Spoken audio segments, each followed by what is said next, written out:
In the British system, the king has no power. And that's the biggest surprise people get about the mayor's job, because the mayor literally has next to no power.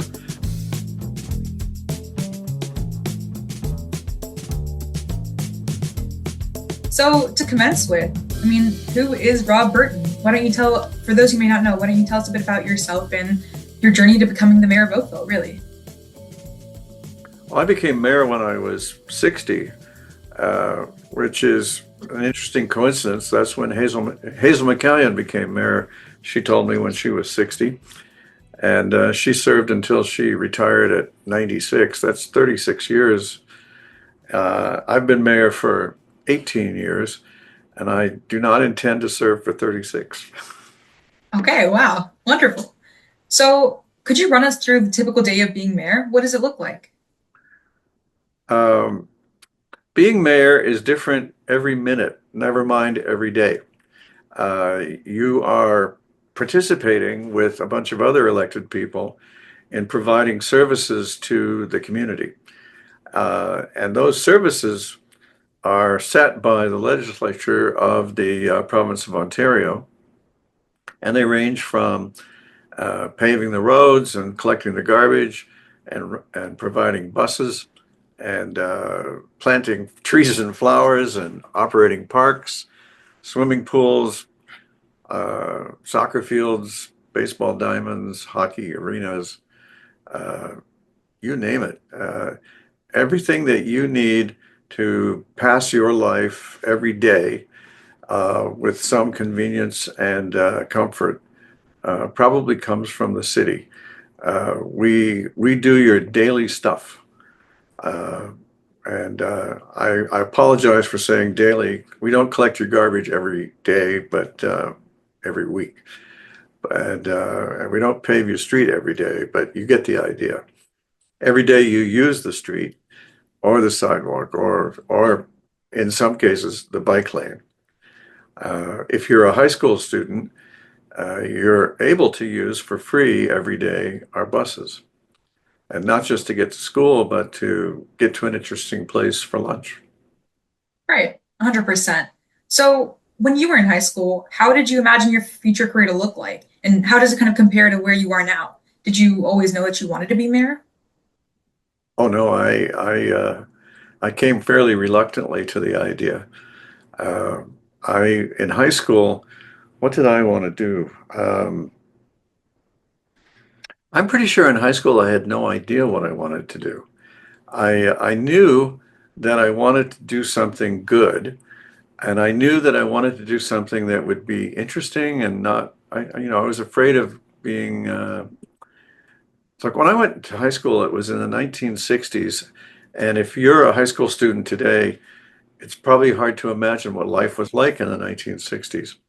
There was not only no internet, there were no cell phones. There's so much of what my kids take for granted, and you may take for granted, had never, I mean, we had never even dreamt of it. No, I think we just wanted, me and my friends, we just wanted interesting lives. And when we were in high school, there was a war going on, and we were pretty sure we didn't want to die. So life was very focused on pretty real things back then. Right. So in your early years, were there any influences, whether that be books or movies or hobbies or even mentors that sort of led you towards leadership? Hmm. Well, I read widely. I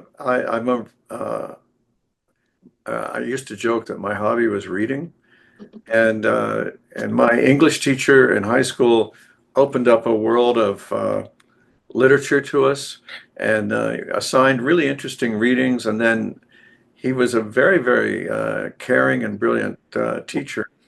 And he kind of turned us on to, let's say, the meanings that were in these books and poems for that matter. Um, so I was hungry for knowledge and information. I remember, but so was everybody in my high school. We were all We're all sure that if we worked really hard at school, we would have a better life after school. And I think it's fair to say we all wanted a better life. Well, what's one thing that may surprise people to know about you, essentially? What's one thing that surprises people about the mayor? It often surprises people to know that I'm the founder of the YTV television network, and you seem to be surprised. Yeah, that's surprising for me. That's new news to me. And it's even more of a surprise when they learn that it was my 4-year-old daughter's idea. And and it probably doesn't surprise them when there's a bit of a story to it that once you hear it, you go, oh, well, that makes sense. When she was 4, I walked into the room and she turned around as she clicked off the TV in disgust or disappointment and said, Daddy, why isn't there a channel on television for us kids to watch? And I did what any dad would do. I said, ask your mom. And and she got kind of angry at me and she wagged her finger in my face and she said, no, Daddy, you make one. And that's when I realized, well, somebody's going to do it, and it might not be impossible for me to do it. But I think the big moment was when I decided, well, I'm going to try, even though I had no idea. And so I set out to teach myself and learn how to start a television network, how to raise money, how to build a business plan. Um, as a matter of fact, I had a teacher in high school who said the most important thing you learn in high school is how to learn. It's not what you learn, it's how to learn. Because someday you're going to need to learn something, and it might be useful to know how to learn. And so maybe that's a surprise too. But the adventure, and it was quite an adventure, turned out very successfully.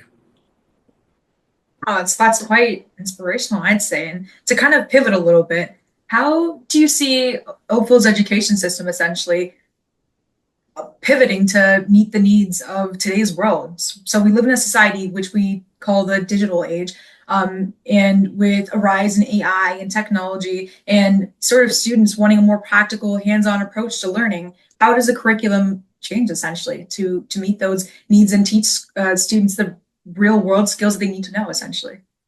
Well, if you're lucky and your school allows co-op activities, um, I think that's a chance to taste the outside world early.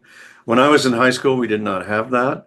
I host a stream of students through my office who want to get co-op credits working in the mayor's office as through the school year, and I hope it helps them uh, get a taste of what you're talking about. I've raised 3 children here in Oakville, and they all went to high school here, um, in the public school system, as it happens. And they did really well. And my wife and I, we were always involved in school council and things like that. My mother trained to be a teacher, and she taught us. I'm the oldest of 5 kids, and she taught us that uh, we would do better. Our kids would do better in school if we showed interest in it by being involved in the school. Like you said, an example, I guess, was my mother's big lesson in life. Um, so it's my impression from our close-up contact with our school system that we have one of the best school systems in the country. And the rankings of our high schools are very high. The outcomes of our students are very high. Um, so I think there's reason for all of us, moms and dads and kids, to be proud of our school system. I'm a gigantic fan of my kids went to one high school, but I'm a bigger fan of another high school. My experience over the years has led me to believe that White Oaks might be our top high school. Wow. Well, that's wonderful to hear. On a similar note, we see initiatives like the grade 10 math literacy exam coming up. So, like a recent addition that has been put into the Ontario curriculum as of 2025. So, are there any new initiatives or changes within the curriculum that are on the horizon, essentially? I wish I knew. In in Canada, the city has next to nothing to do with the curriculum or the schools, for that matter. There's like a kind of a dividing wall between the municipal level and the school level. So you have a school board that's elected to run the schools under the supervision of the province of Ontario's Ministry of Education, and the cities deliver services like I mentioned. And interestingly, the cities are, whether they call themselves a town or not, we're also under the supervision of the province. We just have a different ministry that we answer to. So one way to think of a city is that a city is a municipal service delivery corporation created by the province and uh, guided by the province, unless you make a mistake in which you're corrected by the province. Which is Right. So, very similar for schools and school boards. right. So there is a bit of a divide there. Yeah. And, you know, the school boards are, interestingly, in Halton anyway, I'm not sure how widespread this is. The school boards have student trustees. Uh, I I make no, I don't know enough about it to know whether it's good or bad, but it's interesting that they allow students to attend their meetings. I know that parents sometimes feel like they'd like a little more say at the meetings, but there's elections for that. Uh, but as I understand it, the students have a form of election, but I really don't know how it works. Does your school have a student representative on the school board? We do. Essentially, how it works at White Oaks, at least, is it's more of students have a period of time to kind of preach their campaign, and within that, they essentially just try to earn the votes of their peers, and whoever ends up getting the most votes gets elected for whatever they're supposed to represent, essentially. Uh-huh. Yeah. So maybe you have a student president or something. We have representatives for various sectors. So we'll have one for fundraising. We'll have one to sort of manage the activities, like the everyday activities at White Oaks, or someone to do the announcements, or just things like that. So we divvy it up that way. Well, one of the things about being mayor that I think surprises people, to continue on that theme for a second, is uh, two recent things brought this home to me. I was in an elevator in a building, and a mom got on with her children, and she recognized me, and she said to her kids, "This is the mayor of Oakville." And the kids said, "What is a mayor?" And she said to them, "Well, the mayor is like the king of Oakville." And I thought to myself, well, I don't think I don't think that's really accurate, but I didn't want to correct her. And it suddenly hit me. In the British system, the king has no power. And that's the biggest surprise people get about the mayor's job, because the mayor literally has next to no power. You can call a meeting. That's one of the powers that a mayor has. And you can change the order of the items on the agenda to try to make it more convenient for people. But you don't have more say than anybody else. And you have one vote in Oakville, there are 15 votes on council, including the mayor's. So it's possible for the mayor to be on the losing side of a vote. And it's also possible for everybody to agree. Uh, but the big surprise, I think, is that there's no power.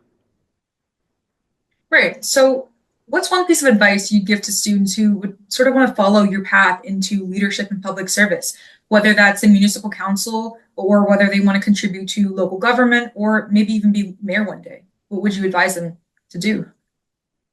Um, I have two pieces of advice. One would be, I believe that there's a me part of life and a we part of life. And the we part of life is made up of all the me's. And so if you want a really strong we part of life, the stronger the me's are, the stronger the we's are. Does that make any sense? Yeah, that makes complete sense. So my advice is develop yourself. Um, and the better you are, the more likely you are to be useful to another person that you might want to live with. And the more likely you are to be helpful and useful to any children you may have. So I kind of build out from be the best person you can.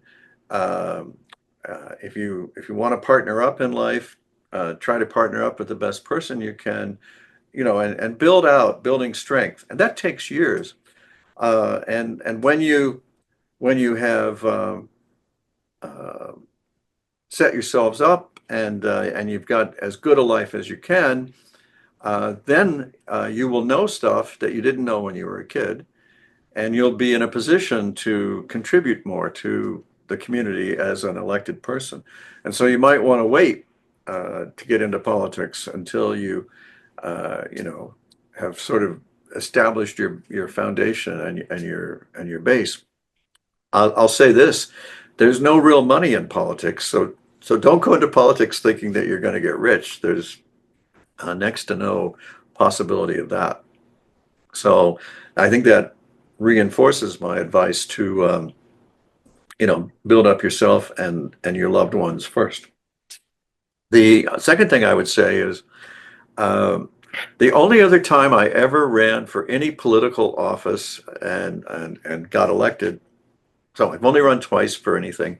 Once I ran for mayor, and when I was when I was in the final grade of my high school, I ran to be what was called the senior class president. And why did I do that? Well, it was a funny time, and uh, what we all wanted was more dances and more parties. And so my two-word platform was more parties. And I won just barely, Oh, it worked. It seemed to work. and we had more parties. That's wonderful. You delivered your So, promise. yeah, so we had more fun. Right. So on the same note, looking back at your student life, essentially, what were some challenges you faced back then? How would you say that sort of shapes your policy making for youth today? My problems as a student Yeah. versus today. Um, well, I was a pretty highly motivated student. I really wanted to rise in life. I knew that, but I didn't know how. And so I just worked really hard at everything I could. Another example of that is after high school, I went to college. And in those days, in 4 years, you were expected to get your college degree. And I spent 7 years in college and did enough courses to qualify for two college degrees. And that was a reflection of the fact that I still didn't know what I wanted to do. So I just studied as many things as I could. Uh, Eventually, I finally got tired of school, and I decided that I would look for a job in the real world, as we used to call it. And I got a job on a newspaper writing, stories for the readers of the newspaper. My very first story was some women in town had a custom of having a tea where 10 or 20 of them would get together and they would pass the biscuits and pour tea, and they'd send in a picture of themselves. And my very first assignment was to write the caption for this picture. And and they had sent in information about who the participants were. And so I wrote this little caption. I thought, this is a tough assignment. I've got to name every person in the picture, and it would be ideal if they were in order so you could tell who was who. So I think I aced that, and I turned it in to the city editor, who threw it back at me and said, "You forgot to say who poured." And apparently, it's a big deal if you have a tea, in a certain time and a certain class of people, to say which person had the honor of pouring the tea. So that was my first introduction to journalism, is get all the little details. Right. Okay. So if you were a student in Oakville today, what opportunities in the greater community would you harness? Um, Well, I would suggest to students who want to get volunteer hours and so on, which is kind of a well, when my kids were in high school, that was their primary worry was how am I going to get my hours? And I have no idea. Is it easy to get hours now? And you know, my kids are in their 40s now. 20 years ago, it wasn't that easy to get hours. I Um, would argue yes. I think that our town offers so many different opportunities, and there's plenty of opportunity essentially. okay. Well, then I recommend that you get your hours where you think it might be interesting. So maybe you don't, if you're like me and you don't know what you want to do, look, there's lots of kids who know exactly what they want to do, and they don't need any advice from me because you know they figured things out. But if you're like I was and you haven't, then just pick things that might be interesting. You know, test and try, uh, and don't be afraid to move on. The After all, when you're a student in high school, what is your number one job? It's developing yourself, right? So if you take yourself seriously, and uh, and I think you should, and I'm pretty sure you do, uh, you should look for what's interesting to see if it's really interesting when you get up close to it. Right. So, what would you say is one of Oakville's most underrated assets, and how could students in Oakville better make better use of it? Um, well, I'm not sure if every student is using free transit like I hoped. The ridership numbers are way up in terms of the number of rides we serve. So it could be that it's a fully appreciated feature. I know that when we introduced it a year ago, it was almost controversial. It was not a unanimous decision of council, and I worry all the time that. We won't be able to, every time there's a budget, there's a chance for council to change its mind. So if you value that service, use it well, and if you see other students maybe not being a good presence on the bus, try to help them understand that they could lose what they've got. And you need to show that you value what you get in order to keep it. Great. So, growing up, were there any teachers or mentors who sort of shaped your perception of education? Oh, yes. I was so lucky in the teachers I had, and I've met a lot of your teachers over the years, and it's and not just yours, but the high school where my kids went, and I'm aware that teachers there is some rotation among schools as well, but we have fabulous teachers, and I still remember every high school teacher I had. And I remember what each one of them, I mean, each one of them had a interesting way of, they all had sort of signature sayings. I, I, uh, uh, I've already talked about this English literature teacher. I had this, I found calculus to be hard. And so I like to sit in the back of the class and try not to be noticed. And my calculus teacher, he had a habit of writing on the chalkboard with the tiniest little stub of chalk. I couldn't imagine why he would do that. And then one day when I was not paying attention, he from the front of the classroom, he beamed me with that little stub of chalk. And then I realized, oh, it's his pay attention weapon. So I think he taught me that life is a pay attention contest. I had another teacher who, at the end of every class, said, "Good luck in your chosen profession." And what I took away from that was wherever you wind up in life, you're choosing it.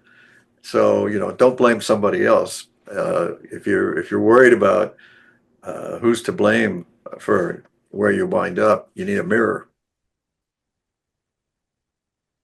Okay. And in closing, if you could offer one last piece of lasting advice to the youth of Oakville, what would you say?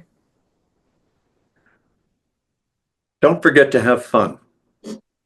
You don't know, tomorrow is unknowable. I mean, you can have a really good guess about it. You can have a really good forecast about it.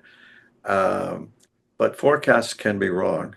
So if you have a chance to have a smile without